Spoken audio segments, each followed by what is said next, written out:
Welcome to Foundations with Larisa Hovannisian, an unfiltered podcast where I explore the foundational principles of creators, entrepreneurs, scientists, public figures, and all around awesome people who make things happen.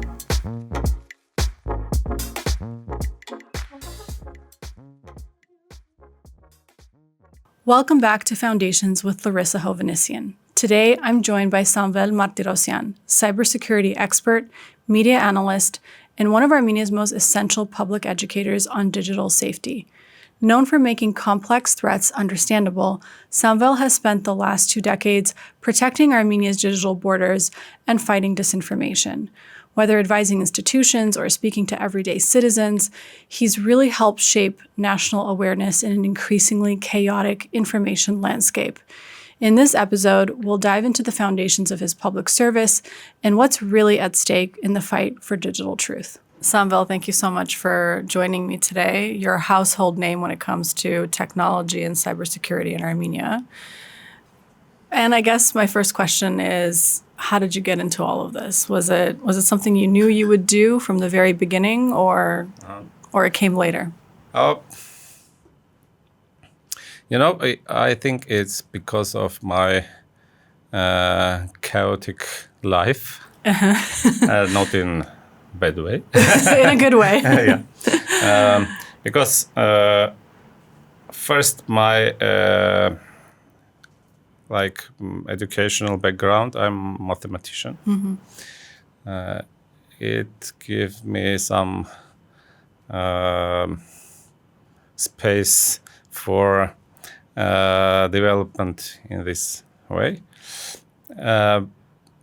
But mostly I came to this field from the field of information security. I will not say cybersecurity because there is a tricky thing, because usually, for example, 20 years ago, information security, when you said information security in different countries, that means different things. Mm-hmm. In US, for example, information security, it always was just keeping the network, servers, and stuff like that. But in the post-Soviet countries, and mostly in our region, that, and until now, that means something combined. Mm-hmm. Now it is, in modern discourse, we call it hybrid threats or stuff like that. When something related to the content part of the information, like propaganda, manipulations, fake news and stuff like that. This part is bind with a technical part, with cyber attacks and other things. And bad actors are using both tools to make something. It's again from modern vocabulary. It's called influence operations. Mm-hmm. So while in the West they started to think about hybrid threats and stuff like that after 2014, mostly when Russian-Ukraine first war started, and Russia started aggressively use this kind of operations. So we, as Armenia, with our neighbors Azerbaijan and Turkey, were involved in this kind of activities much before. And I was involved in this stuff. For youngsters, I should explain. Please do, because they don't know a lot of these terms, I think, by now. Yeah. So somehow, after First Karabakh War, in the beginning of 2000, Azerbaijan started some propaganda war against Armenia. Mm-hmm. So it was mostly state-baked something, but not only, because a lot of patriot Azerbaijanis involved in this, and the same was in Armenian part. Right. The difference was that Armenian state was doing nothing. Because of that, a lot of people from Armenia, from diaspora, created some distributed networks to counter Azerbaijani propaganda. Just on their own, right? I mean, it wasn't... Yeah, it was just enthusiast patriots. I remember times when, so, for example, in Cambridge or in Oxford, Azerbaijani brought some propaganda movies about how bad are Armenians and stuff like that, and tried to make some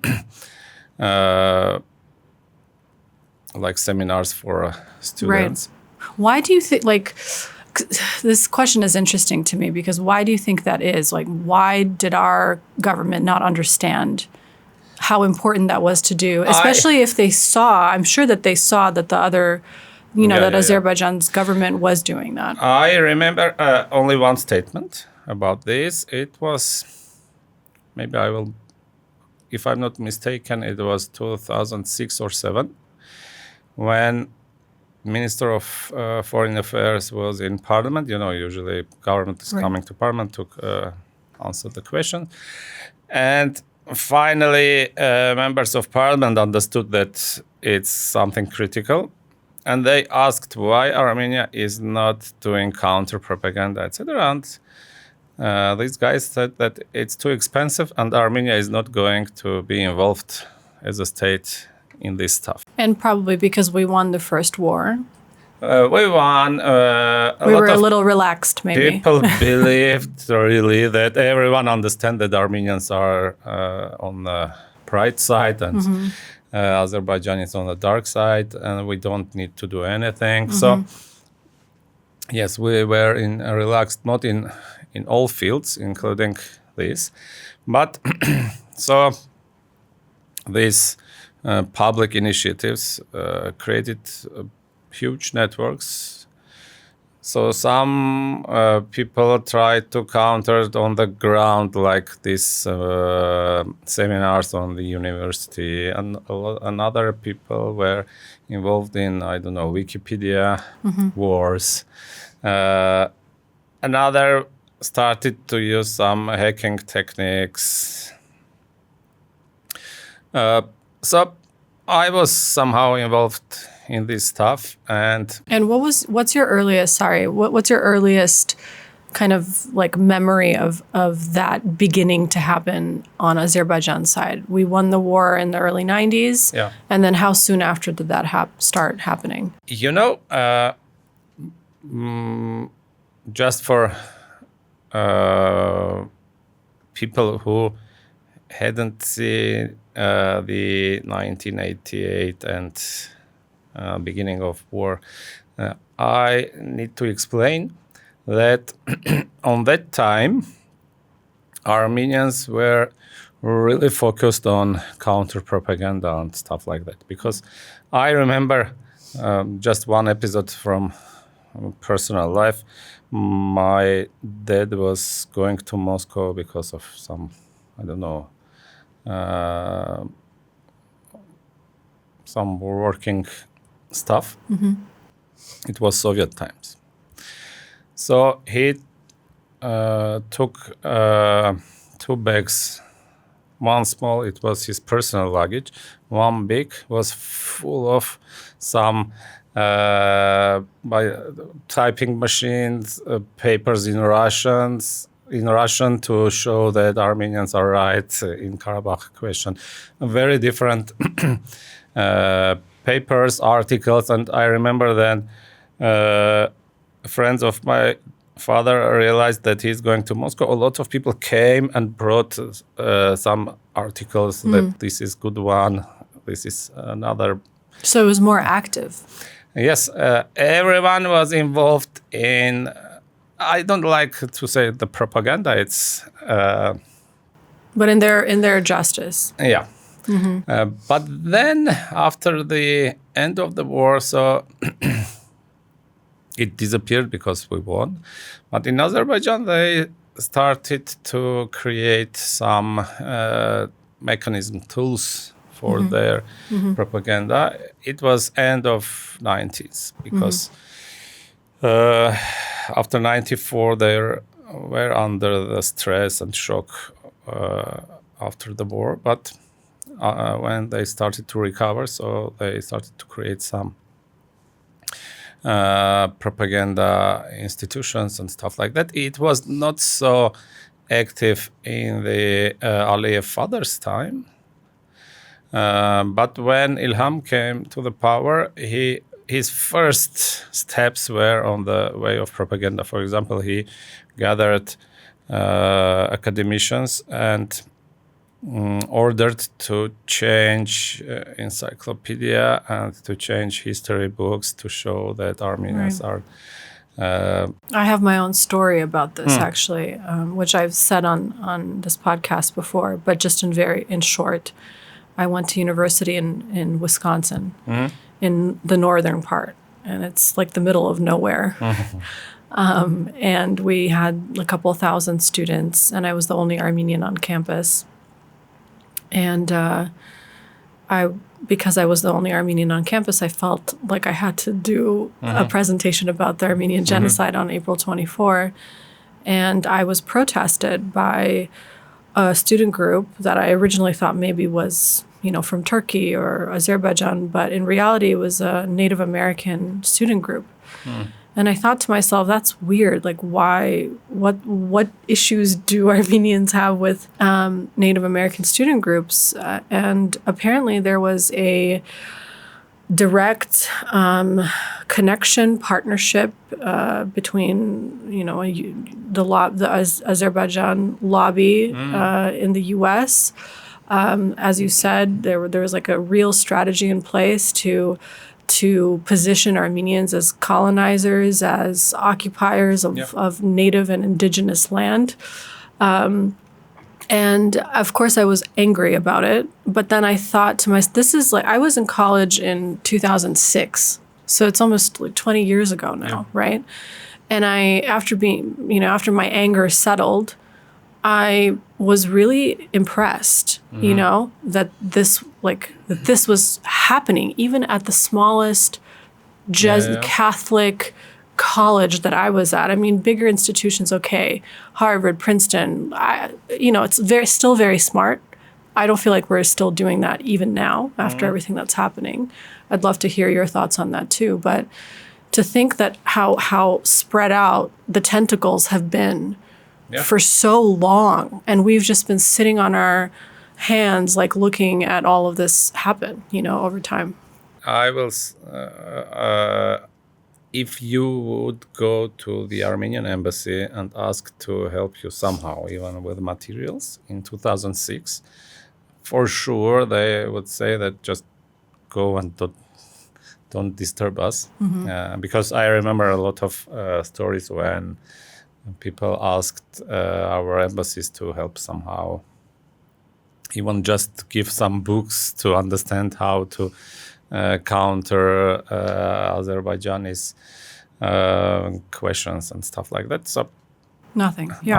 Only in 2009 something starting to change when information security concept paper was adopted by the government, and Armenia started to do some steps against this Azerbaijani and Turkish stuff.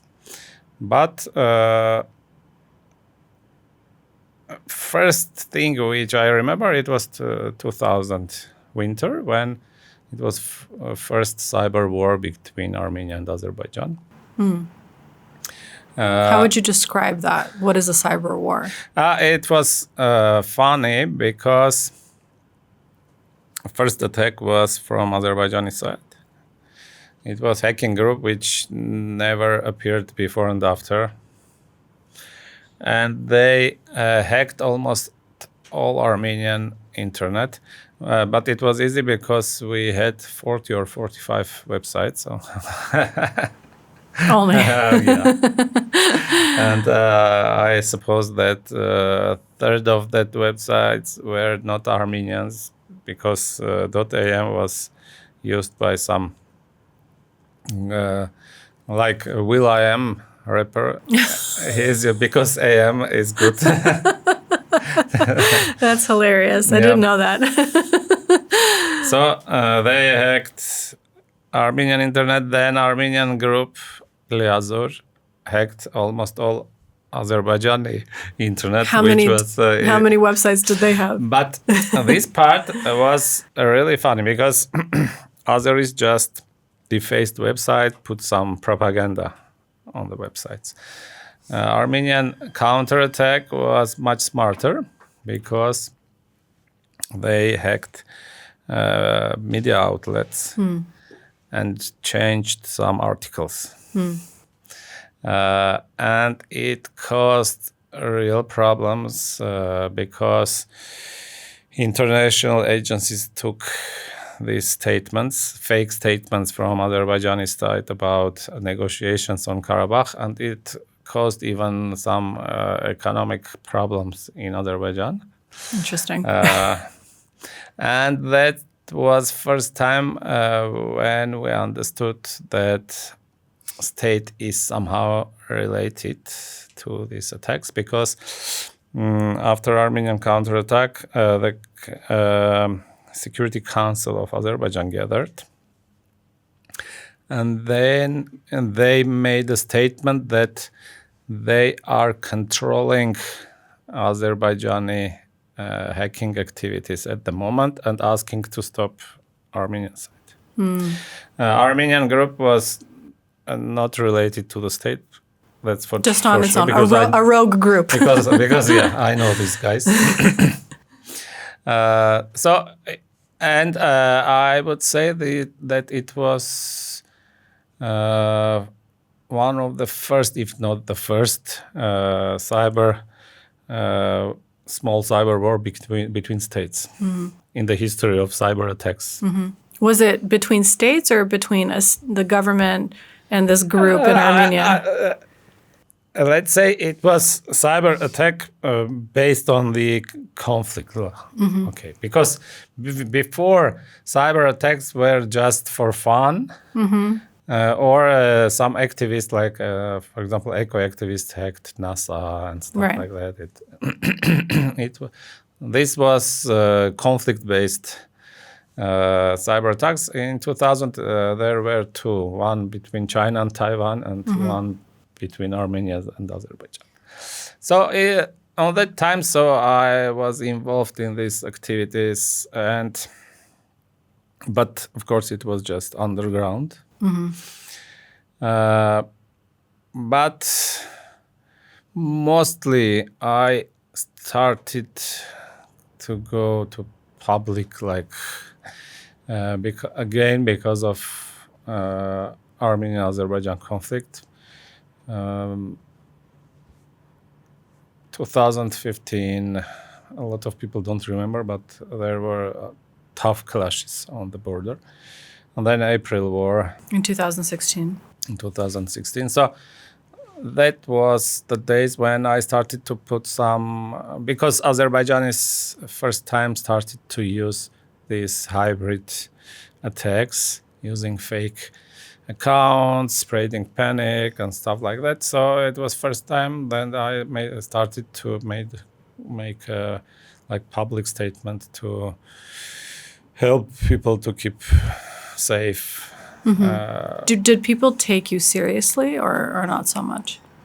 Your warnings? It's hard to say until now. Because I am making some posts about recent attacks or dangerous activities, and day after that, the next day, I receiving messages to help me because I was a victim of the same thing. So people,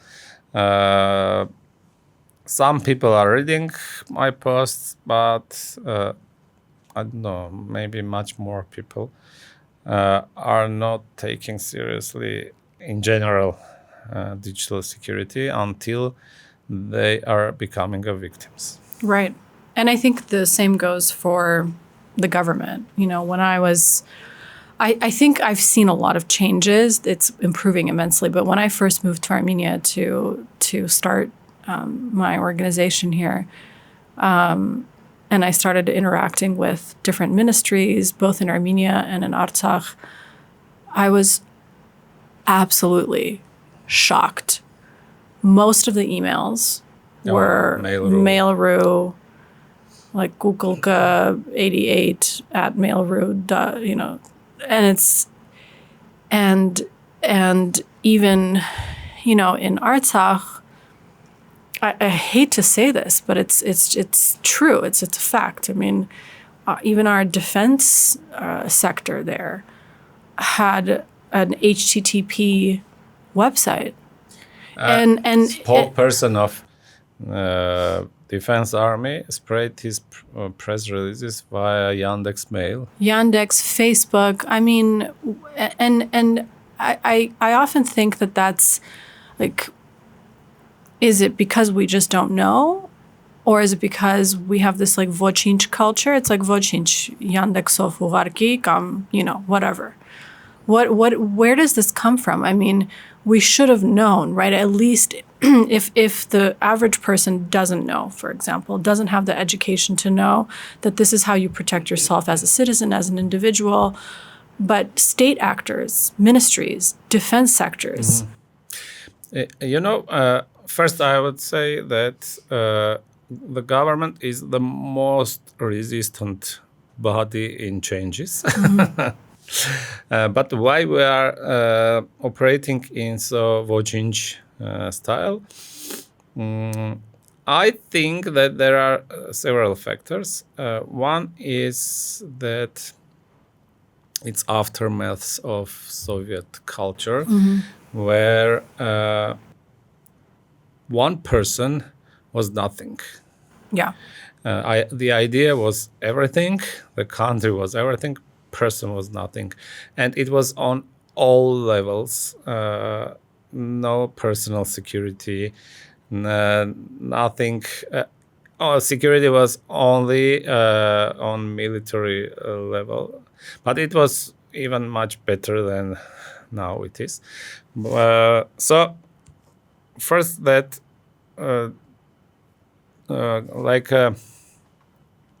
you shouldn't care about yourself.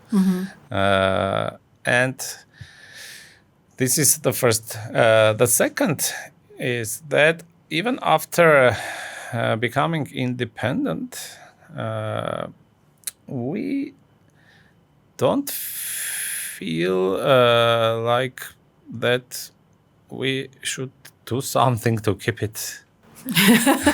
Keep being independent. Yeah, because dependency is something ongoing, and you don't need to put an effort on.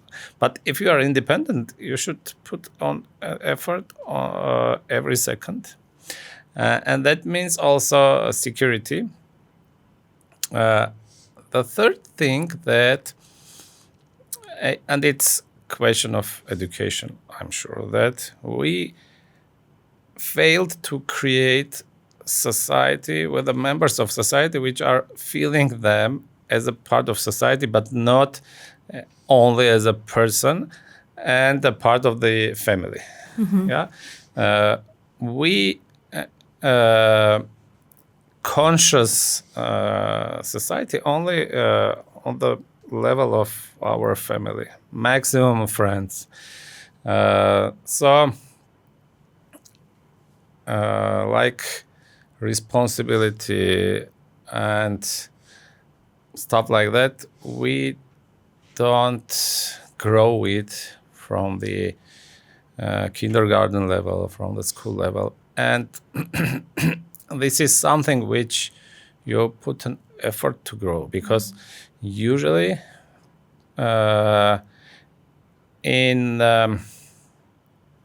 if you are not putting effort on the child, he's growing as an egoist.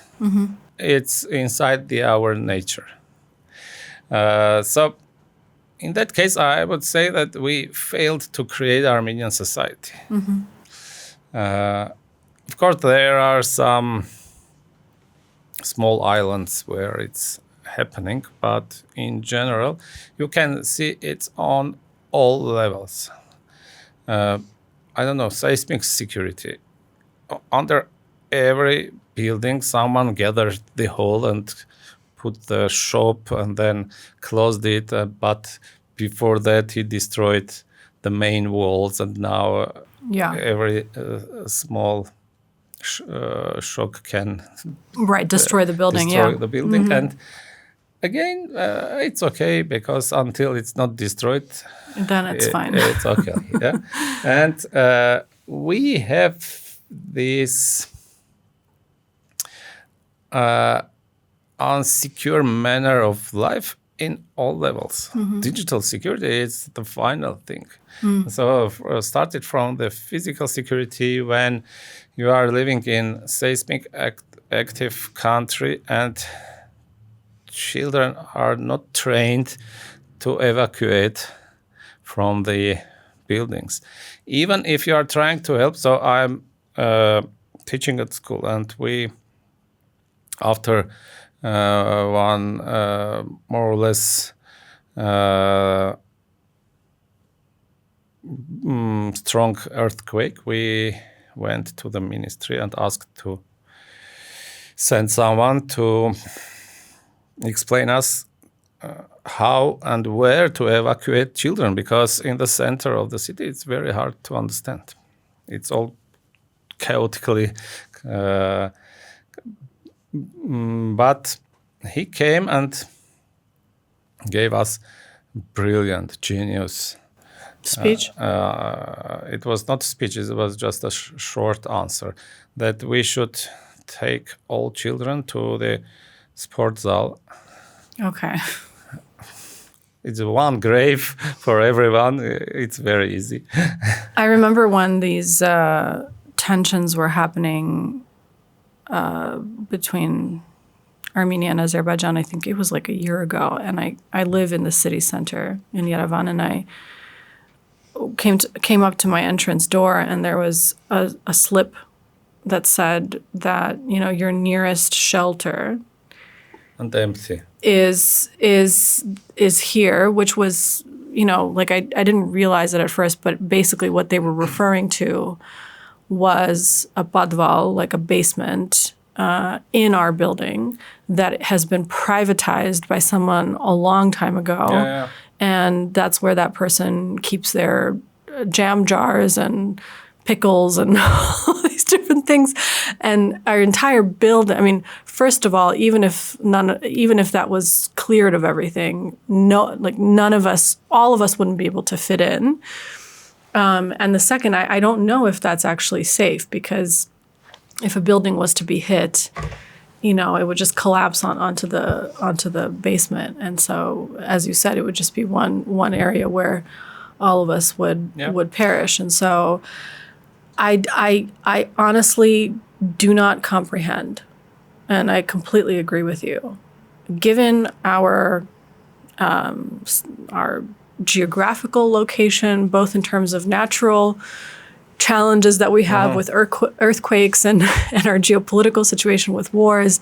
The two things, as you referred, physical safety, when it comes to seismic resistance and safe places where people can shelter because of the difficult,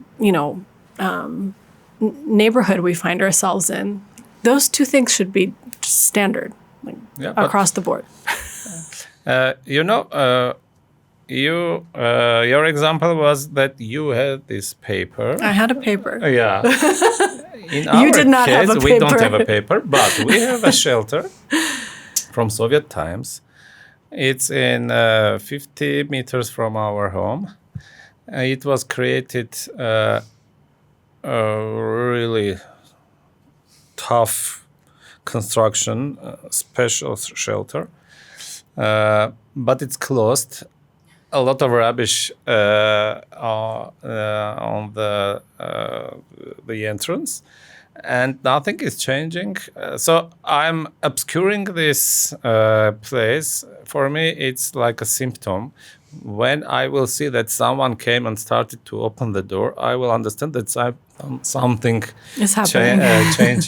changing. But until now, nothing is happening. So we don't have a place to evacuate. The good thing that the building which I'm living was constructed by my grandfather, and he made a special part to hide.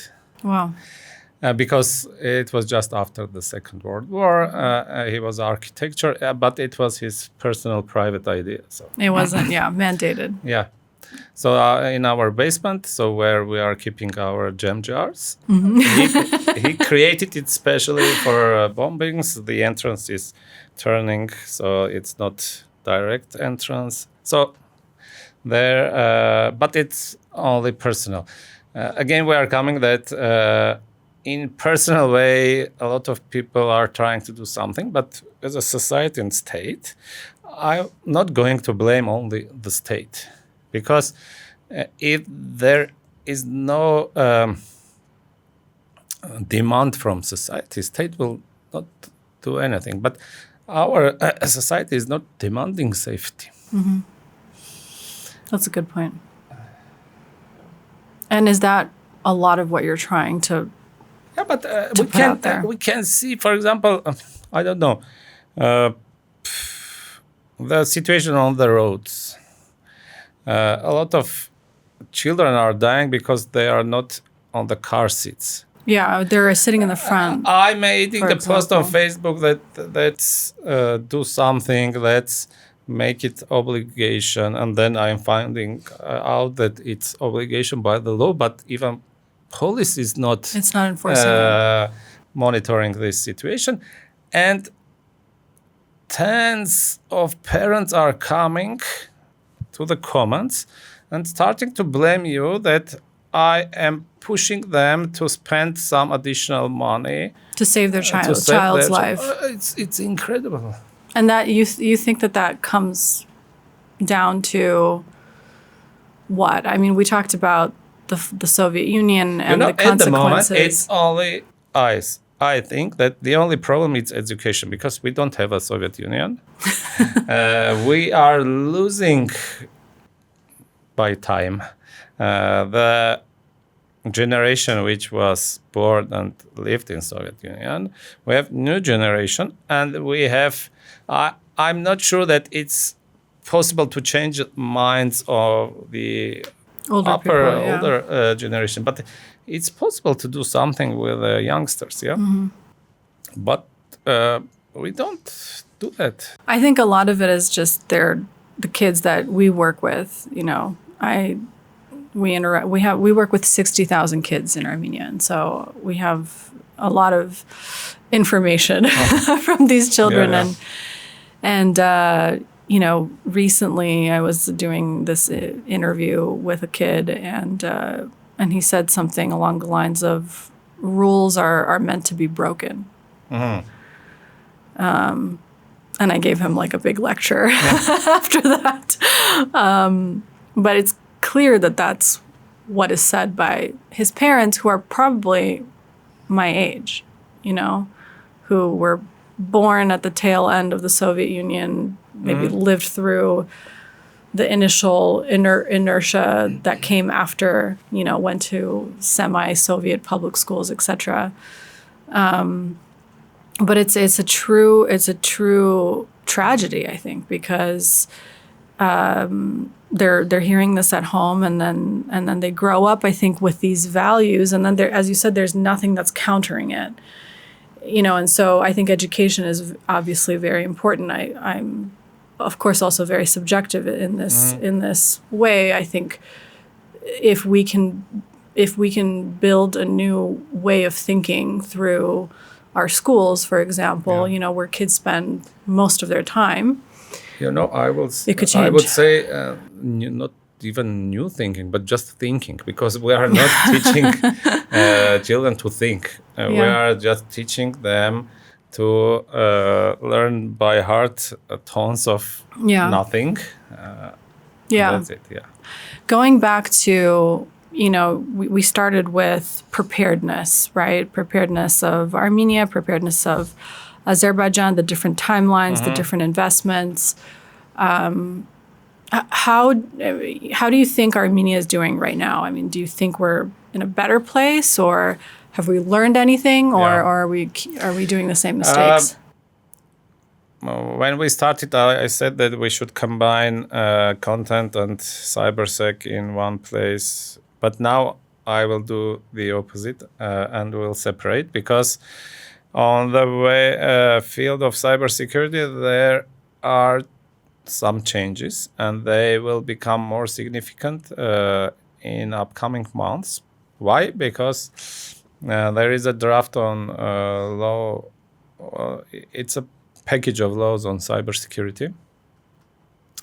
It should be adopted a year ago, but because of some conceptual and questions and stuff like that, so it was postponed, and maybe it's good. And I suppose that in September, October, we will have this package, and it will start to change the field in general, because we will have finally cybersecurity national center and a lot of other stuff. That's the good part. The bad thing that we should have it in 2010, not now. But okay.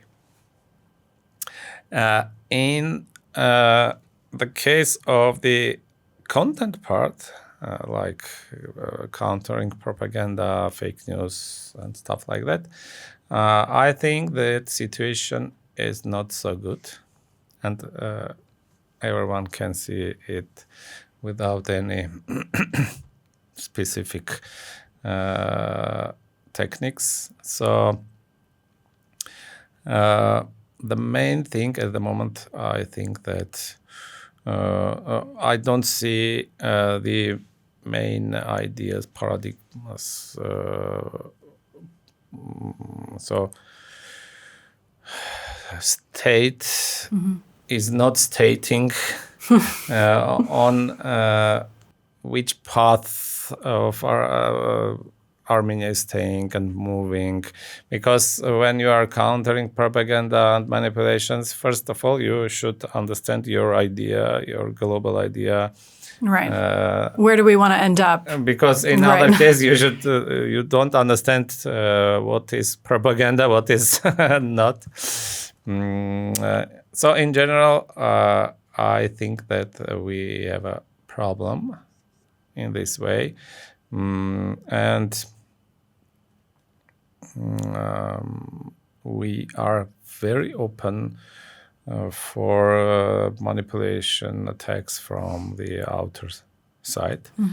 And when we are keeping in our minds that in 1 year we will have elections, so we can understand that it will become worse and worse, because a lot of actors are involving in... You're specifically probably mentioning foreign powers that are trying to... foreign powers. Of course, do something we have some domestically. Internal... I would even use maybe some tough words, but we have some information civil war somehow, local, because we never... I don't remember when we have internal so massive usage of hate speech, I don't know, fake news, just internally. But... it's even making international news. Yeah. Some of it. But foreign actors are involving harder and harder in our internal processes, and we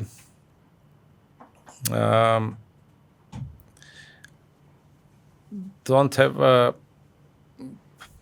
like tools to protect ourselves, because all efforts are going for internal this kind of chaotic attacks against each other. On the media side, I mean, what are some tangible things that media outlets or journalists or people, just regular people, can be doing or demanding to really understand where these things are coming from? For example, in the U.S., there's this really cool media platform called All Sides.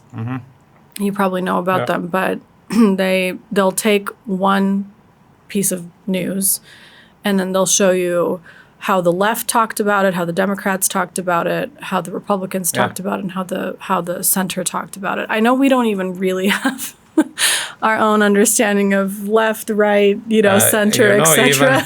Political parties don't understand, are they left or right? Yes, but also what I've seen this platform do is specifically say that this article was funded by a certain group, a certain lobby, So at least people can, while they're reading it, they can say, okay, like, I'm reading this piece of news, and I also understand that it was funded by this lobbying group that is connected to this political party, let's say.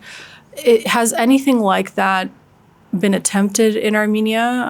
And I think it ties in very much with security and digital security, because all of it, I think, is happening digitally at this point.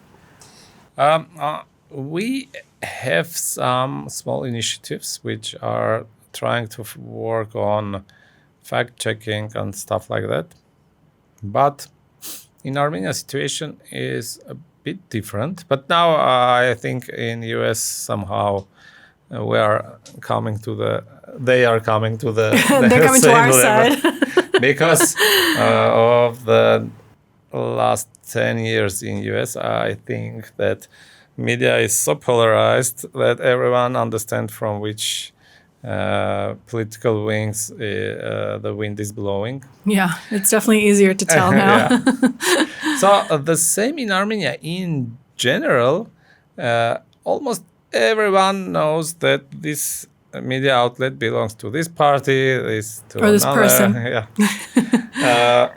Another thing that a lot of people, they just wishing to hear some news which they like, and when they read it, they believe that it's true, because it's like people say like wishful thinking. So the problem of our society is not that we cannot understand to whom belongs this outlet or so, because usually everyone understands it. But the problem is that people consuming media not to see a different view, the facts or different views, but to prove their doubts. Or that they're right, right? So in this case, it's very hard to do something. And another problem, it's from different part, that funding of media, it's a hard problem for Armenian small market. We have, from economic point of view, we have very, very tiny market and a lot of media, much more that you can see even in big countries, like 15 or 16 TV channels and hundreds of online media. And because of that, the market is just becoming even much smaller, and the society is not ready to pay for the news, because there are so many open sources. Because of that, financial independence of media outlets is becoming almost impossible. So either it's paid by political sponsors, or it's paid by donors, which is also not so good. Of course, donors are not local players, but it's also something which is influencing the content. Maybe Of not course. positively, but negatively. But so we have very few amount of media outlets which are trying to keep their independence using some projects, or in some very, very few cases, people are paying by subscription. But it's not very common thing. But in general, when you have so small space for financial independence, that is bringing political sharks to the field, and they are just taking pieces of the media to their sides. And because of that, even if you will have initiatives which will show you that this is from this side, this is from this side, in any case, you will have very small space for the independent media, and it's creating some specific media consumption by people, when people just emotionally consuming media. But Well, we're very not by- emotional to begin with. So, Yeah. is there, like, in your thinking, are there independent media outlets in Armenia ultimately, or no? Yes, but I will not pronounce the names because I would say there are 2, 3, 4 independent media outlets, and a little bit more semi-independent media outlets, which are trying to somehow to survive and not to think completely with a political affiliated agenda. But it is possible to find really good sources. But I see the traffic which is coming to the independent media, and traffic which is coming to the Right. affiliated media, and it's disaster. Do you also see any trends with media specifically for the Armenian diaspora? Yes, and I would say that, of course, we had diasporal media Forever. for decades, Yeah. but really influential locally for Armenia, they are started to become after the war, 2020. And I would say that now we have some media outlets which are players in the local Armenian media field.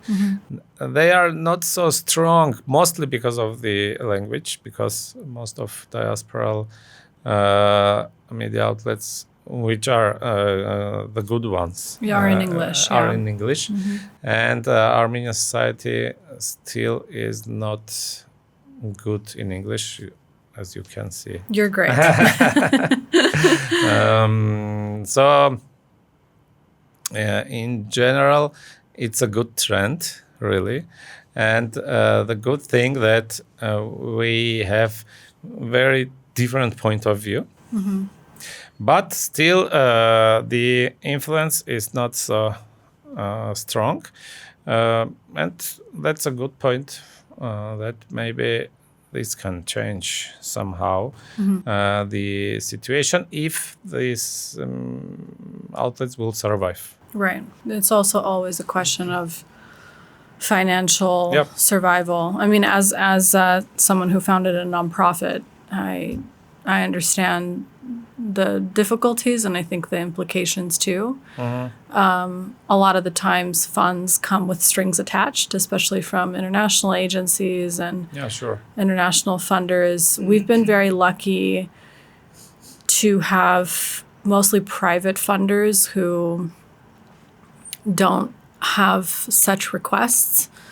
And we've had to decline quite a number of things, which you only do if you have a way to survive without that funding, right? And so it's always like a balancing act of like, what do you accept that is ethical and you think is ultimately good for Armenia and good for the organization you're leading, versus the money. You know, it's a constant question. It's a constant conversation. Yeah. Oh, unfortunately, money is becoming more and more like influential part, and internet changed in positive way that the sources are free and you can find everything. On the opposite part is that, for example, in the times when Armenia had a newspaper culture, there were not so many newspapers, and some of them really were financially independent because a lot of people bought newspapers. But it's impossible to push the same people which gave the money like 100 drams to the newspaper daily to give the same money to the good independent media outlet. Because there's so much open source information now. In terms of freedom of expression, I've seen different reports and different, indicators fluctuating a little bit in recent years. I don't know if it's because there's an actual decline. I'd love to hear your thoughts on that, or because Armenia used to be very closed to a lot of these things in the first couple of decades of its independence. And now we're, under everyone's magnifying glass. How have you seen the evolution of freedom of expression in Armenia in the last 30 years and now? Armenia is very strange country in this way. For example, just from these reports and ratings, for example, Freedom House, they have democracy index, and in this way, Armenia was always among hybrid countries. It's not dictatorship, but it's not a democracy. The same Freedom House has another rating called Freedom on the Net. And on this part, Armenia was always only 1 year. It was declined, but always was a free country. Usually, hybrid or dictatorship countries don't have free score in internet. But in Armenia, it was always so because I think that states created specific political system in which media was not so influenced as it is in some other countries. I mean, for example, we had tons of articles on each regime about corruption, about stealing of money, and it's very obvious things you can see by your own eyes that, for example, a son of the minister is driving the car which they can buy after 500 years of their salary. Yeah. But it is not influencing on real life. For example, in Europe, why media is so influential? Because one publication can cause very tectonic changes there, because the powers are so balanced and independent from each other that system can really damage even a very influential politician if there are some publications with the proofs. And we see presidents in jails and stuff like that. In Armenia, in general, for example, previous president Sargsyan, he was caring only about TV. So TV was fully controlled by the state, but all other media was just because, I don't know, maybe he believed that That's TV where is everything. Right. That's where most of the influence is. Yeah. Pashinyan's times, everything become even more weird because the journalist is on the power. A lot of journalists are in the parliament and in the government. And they created a lot of drafts of law, thanks that they are not all past the parliament. But these guys, which were journalists and they believed in freedom of media, freedom of speech, they started to create draft of very repressive laws to shut not only media, but just individuals, citizens.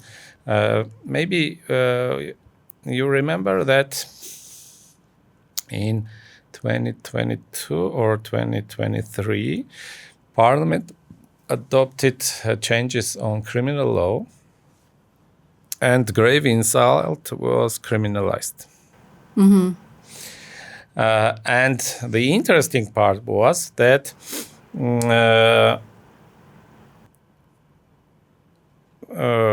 state was able to start a prosecution against person even if no one asked for them.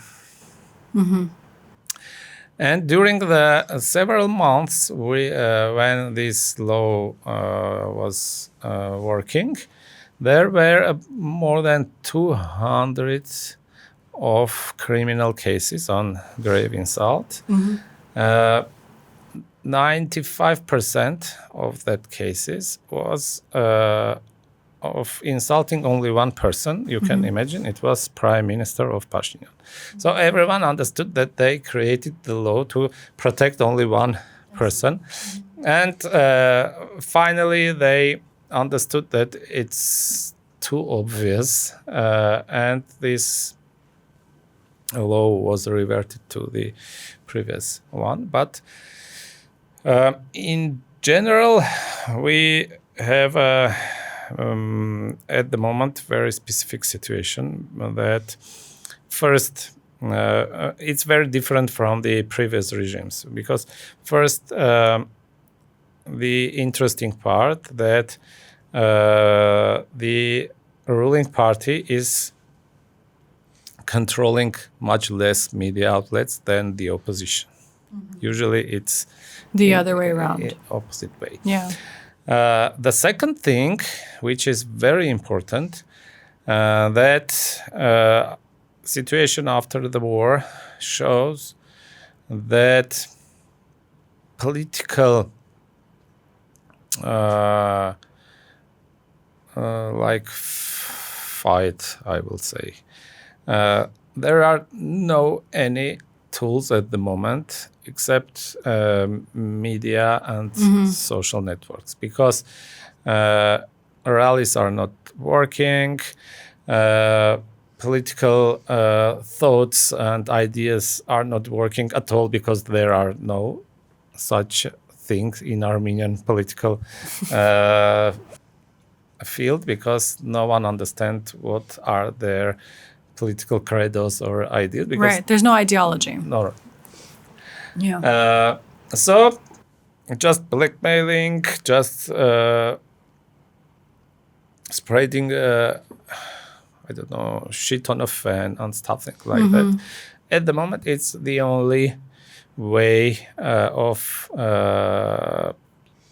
political movements or stuff like that. Yeah. And because of that, media and social networks are becoming a crucial tools for both opposition and state. Do you feel like people felt like they could do and say as much as they could on social media, for example, before with the previous regimes? The problem is that always it was possible to say everything, except the cases when state is targeting someone personally. You can see that at the moment in jails there are a lot of people because of their statements on social media. But we can find 100 times more people which made the same statements or even worse statement, but they are free because they are not interesting to them, to the government. Yeah. I see. I think this phenomenon is happening all over the world. I mean, in the UK, there have been so many instances of of just individual citizens going on their, social media channels and saying something that could have been, like a seemingly politically incorrect, controversial opinion. And then the next thing you know, they're, in jail.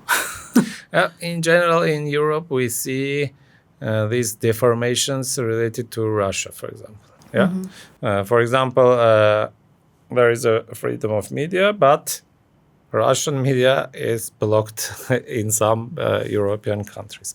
I don't want to say that Russian media is good media. It's really propaganda sources.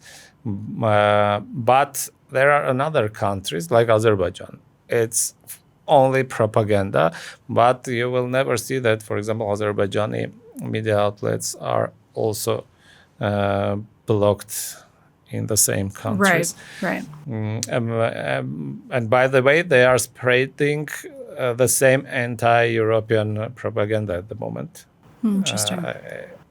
But so in general, in the world also, we see the situation when governments don't understand how to deal with the internet because it's cross-border media flow.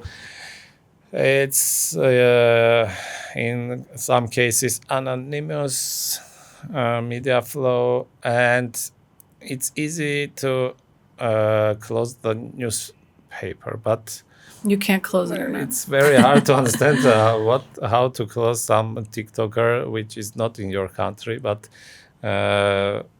freely and widely spread it in your country because he became a popular and stuff like that. And now there's a whole new layer with AI and like entirely fake content. Because of that, the governments are becoming nervous, making some hysterical movements and stuff like that. And we see the same in Armenia. Like entire videos that seem so real of a person saying something, but it's actually not them. AI stuff, it's a really dangerous thing because until now, we don't have society which is able to distinguish between real photos and badly photoshopped photos. Right. And now we have really good stuff created on AI tools, and it's very cheap. Yeah. Right. For example, I don't know. And also accessible. accessible, cheap. For example, I don't know, Midjourney, which can create extra realistic photos. You can buy for $10 per month and spread propaganda and fake news 24/7 only for $10.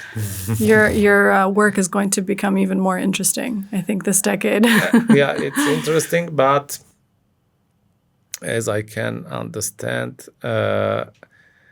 everywhere fact checkers are alarming that we don't have tools at the moment even to understand the situation and to check the videos, photos. So it's really hard times. When you think about Armenia and the predicament that we're in right now, and then you look at small nations like ours who are doing much better than we are, and that we can learn from, what countries come to mind? I usually in Armenia you can hear about that. Let's go to Israel and learn from them and stuff like that. But it's a wrong direction, because in Israel there is a religious ideology on keeping the state, and we don't have such a background, and it's impossible to bring Israeli experience. It's possible to take some parts from their experience, for example, funding of IT startups and keeping military production. In some cases, again, it's really hard to compare with us, just because, for example, they are getting $3 billion per year from and we're US not. on military spendings, and we are not. But I think that we should know. One of the problem of small nations, which is the same with Armenia, that we are trying to find one pill for everything, one thing which can keep us, protect us, and develop us. I remember in 1988, a lot of people are thinking that if we will go out from Soviet Union, it will be really hard to survive and stuff. And the answer was, we have a cognac and it's enough. Then the answer was, we have a Jermuk and it's enough to keep we have a molybden and it's enough to keep the country.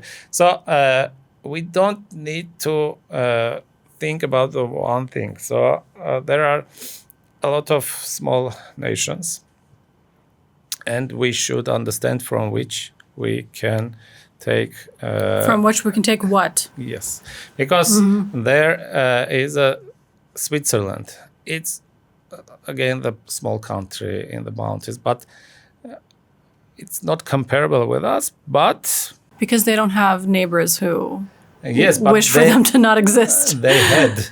They had, yes, that's true. But they explained to their neighbors that it will be very costly to attack because your money is in our country. Not only money, because they have, for example, until now, they have military service for everyone. Everyone has a machine gun at his home, every male, and they are not going to spend 2 years just to do nothing, but they are going to military service 2 or 3 weeks per year.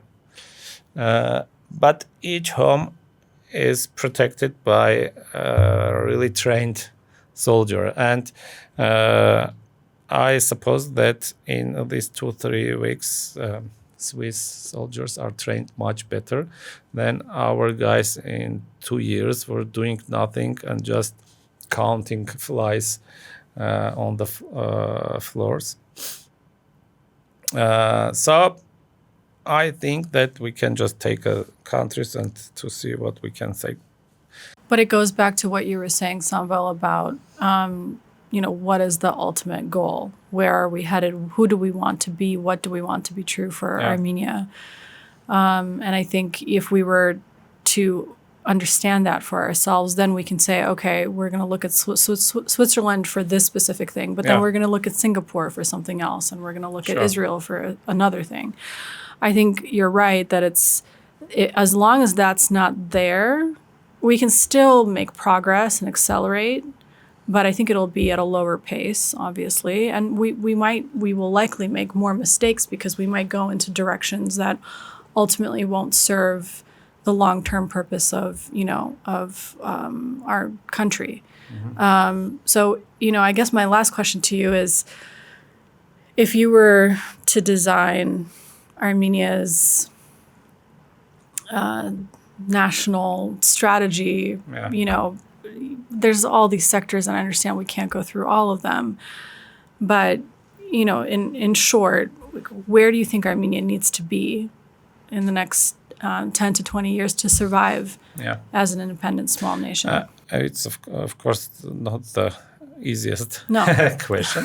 Save the hardest for last. I will just point some topics. First of all, I think we should first decide which type of country we should be. My position that first we should be a social country. We should be country with a very strong knowledge. We should be knowledge-based society and country because we are small. We don't have enough resources. It's very easy. We are laughing that Azerbaijan is selling the oil and doing nothing to increase the export on other parts too. But the same with us. We are just exporting gold and copper and cognac. And cognac.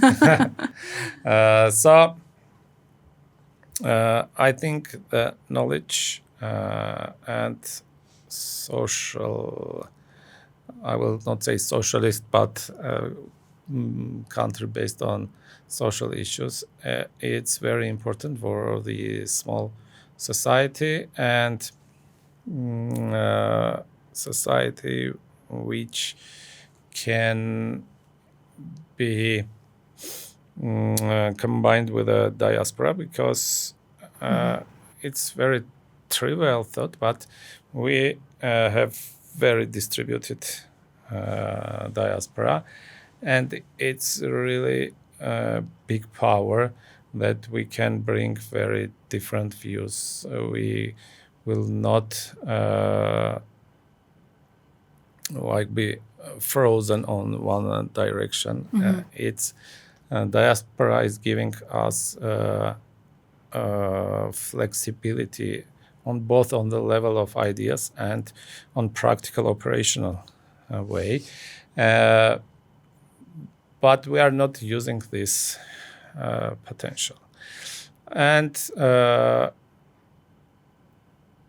I think that this is possible only if we will change our views on distributing, for example, budget money or in general.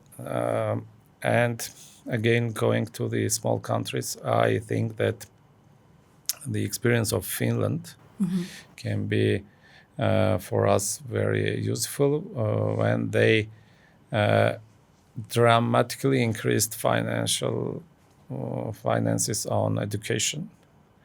And they saw it as an investment. Yeah. We still see it as an expense. Yes, and we should become a nation which is not fixed on the 2-3 months. We should think strategic, and I think developed nation is the nation which can think on decades. In this case, we are very weak nation. You can see everything started from our ecological situation and again education. So we are thinking on a 2-3 months period. Yeah. Long-term planning, strategic thinking, understanding where we want to be, backwards planning to now. I completely agree with you, Samvel. I think we will get there. I just think we need to continue we doing should. this work and because I don't think we have a choice. That's the thing. Yeah, and then I hope more people understand the stakes that we're up against and remember them just as much as I think people do when actual attacks are happening and these bad things are happening. So we are in the situation either change your mind or disappear. Yes, I agree. Well, on that note, Positive. on a positive note, but I think it's just a call. It's a call to action, and it's I don't hear it as an apocalyptic note. I hear it as something that we really need to continue thinking about and doing. I thank you for your work in helping Armenia get there. Very thankful for your time. This was very interesting for me personally, and I'm sure it will be for the people who listen to this podcast. Thank you. And I'd love to have you back one day again soon. Thanks.